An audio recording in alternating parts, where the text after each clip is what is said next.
Hello and welcome to another video. Today I have this awesome plant hydroponic growing system. It has 14 pods, so let's go and open it up and see what's inside. They have these stickers on top. Quick start guide.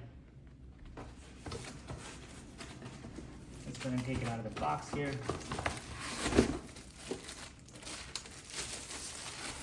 This is the light assembly. Looks like it goes on the center and then the plants are on all four sides.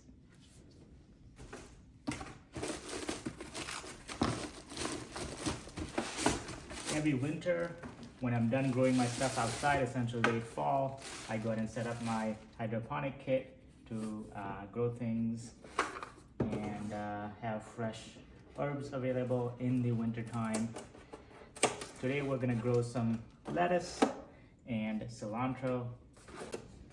Opening up the top here, inside you have all the things that you need. You have, looks like 14 growing pods. You have baskets for those pods, caps for the germination. You have this connector here for the light. I'm gonna open that up.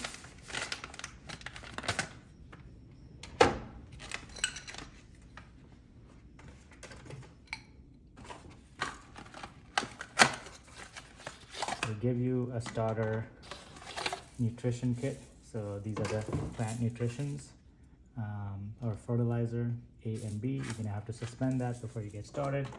And then they give you some petunias as seed. So if you want to grow some flowers, they give you some petunia seeds.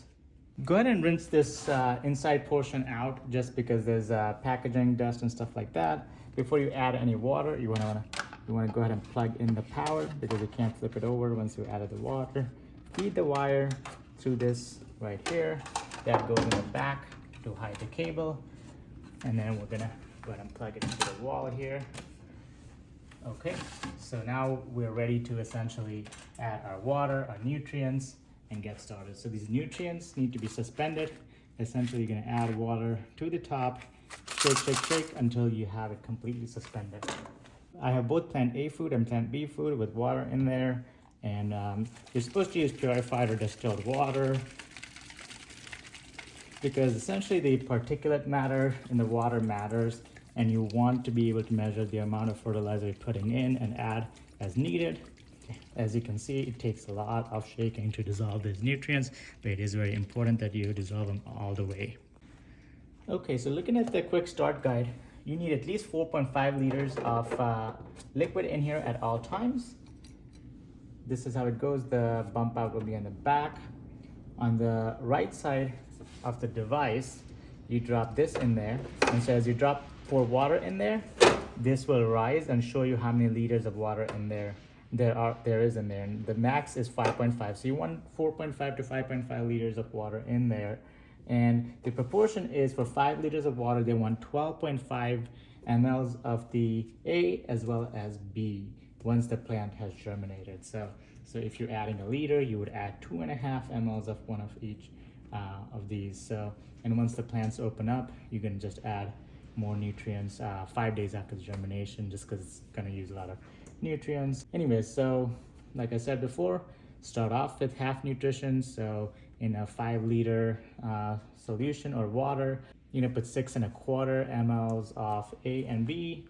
And then once the seeds have germinated, you're gonna add 6.25 more, or you can actually go ahead and add full 12.5 mLs of each to kind of get you up to that level, because you're gonna have to add water by that point.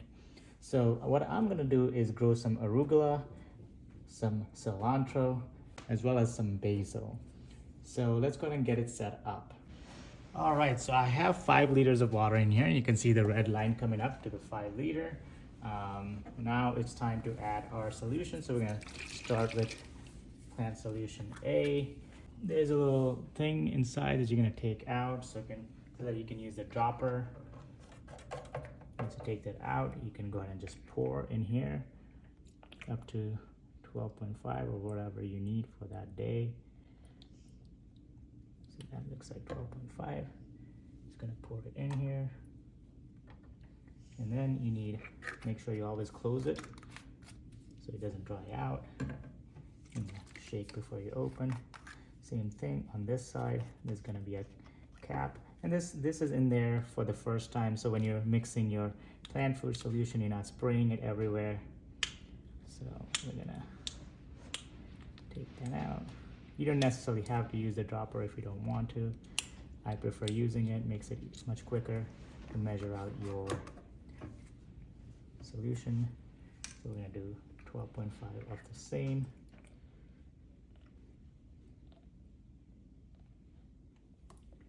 Okay, drop that in there.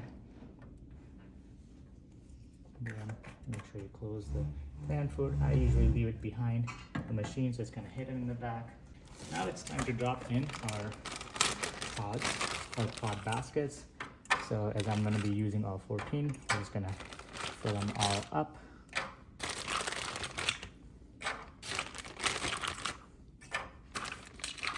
We have caps included as well. So let's say you're not using 2 of them, you can do that. So I'm actually just going to use 12 pods today, not 14, and I'll just do that. You could also use these pods if you want, and let's say if you want some space for the plants to grow, you can do something like that. So I think it may be more difficult for me to reach in the back, so I'm actually gonna cover up these 2. The water plug will go in like this. You can put it in like this, but then it's difficult to take it out, so put it in like this, and then you can take it off when you need to water. Once you drop the baskets in there, you can go ahead and drop your growing pods in there. You can buy more of these growing pods from Awesome Plants website, the QR codes in the quick start guide, or you can buy them off of other brands off of Amazon as well. It doesn't really matter. These pods are typically standard size, so you can buy whatever brand works for you. You can wait for these pods to soak up the water. As the pods soak up water, they grow in size and fill in the entire hole. This is something unique that's included in this kit, which are stickers essentially to put on top, and apparently they reduce the algae formation. So I've not actually used this before, but I'm gonna try it out this time. I'm not sure if it's gonna prevent my plants from germinating, but we're gonna try it out in a couple of the pods to see if they work. I haven't necessarily had an issue with algae formation, but it's worth trying. Just if you're gonna keep these plants for a long time, it may be helpful, so we're gonna try that out today. So if you're growing plants that are gonna get quite large, you need to space them out. So for me, I'm growing cilantro. They don't really grow spread out that much, so it's okay. Arugula, I'm gonna actually cut them pretty often to eat them, so that's fine. Basil does get quite large, so I might have issues. So this is cilantro. You only put 1 to 2 seeds per pod. If you don't get germination in a few days, that's okay. You can put more seeds there. Remove the old seeds and put new seeds in there.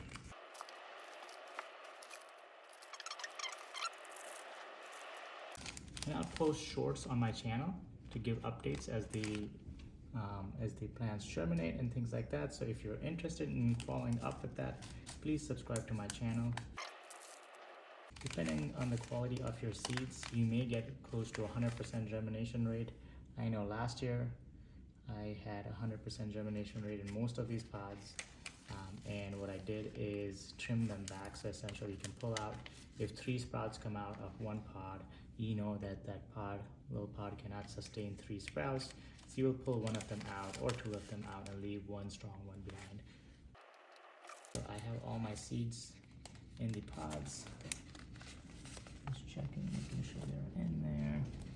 And then you're gonna use these things to cover them up. And these things only stay in place for a short amount of time, so only until germination happens and the leaves come out. Once the leaves come out and you can see them in there, you can go ahead and take this off. And when you do that, don't forget to add extra nutrients. So on the video I added full nutrients, but you're only supposed to add half nutrients. I showed you the full nutrients because that's what the book says to do as far as growing the seeds. During edit, I went ahead and took half of the full nutrient water out and added back on half of the plain water in. So I'm at half nutrition, and you should be at that as well. For germination, you're going to add that other half back on after the germination happens. Once everything is in place, the long end of the stick will go inside.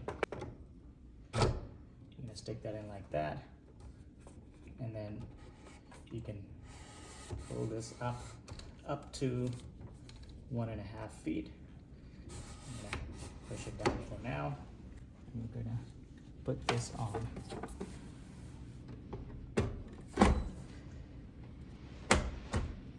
So you're gonna twist like that and it falls in place. This rubber bushing, you're essentially gonna push it down here to create a seal. When you pull this up, you wanna grab the fingers on the bottom of the stick or bottom of the connector, and you're gonna pull up with 2 fingers like that.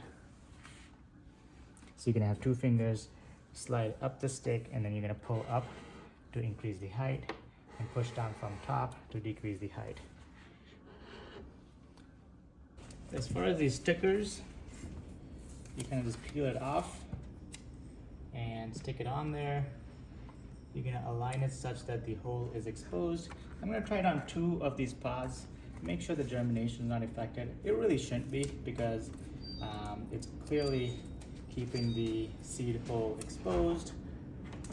But I just want to be careful because it's the first time I'm using something like this. But in concept, this is a good idea because it will reduce the exposure of the growing pod to air, reducing the likelihood of fungus or algae growing there. And then you can still cover up that with the pod caps. To turn it on for the first time, it's going to hit power. That means the light is blue on the pump. That means the pump is on. You can go ahead and turn it off. Turn it back on. Herbs, vegetables, flowers, those are different lighting settings. We're gonna click it on vegetables or herbs. Let's do herbs, and it's gonna power on and off by itself. The quick start guide tells you all the information as far as how much time. So on the vegetable mode, you have 16 hours on, 8 hours off. Same on the flowers and fruits. And then herbs will be 17 hours on, 7 hours off. And the different light spectrums will be different depending on that, on what you pick. And there's a Q&A. So the pump starts working after 5 seconds with blue indicator on, 20-minute on, 20-minute off cycle. So if you want to stop, you click the pump button and the blue indicator will flash. So that will mean the flashing light means the pump is stopped.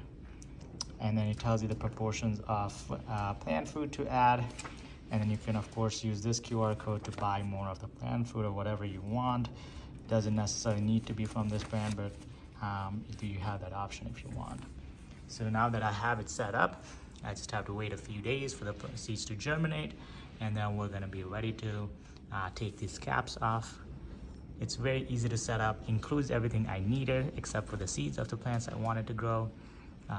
I think this is a pretty cool system. It is not as tall as some of the systems, but it is wider, accommodating 14 pods, 5.5 liter water capacity, which is pretty large. It looks nice, looks modern, looks sleek. I'm happy with this and how easy the setup was. If you have any questions, leave them in the comment section below. I'll be happy to answer. Otherwise, I'll see you on the next one.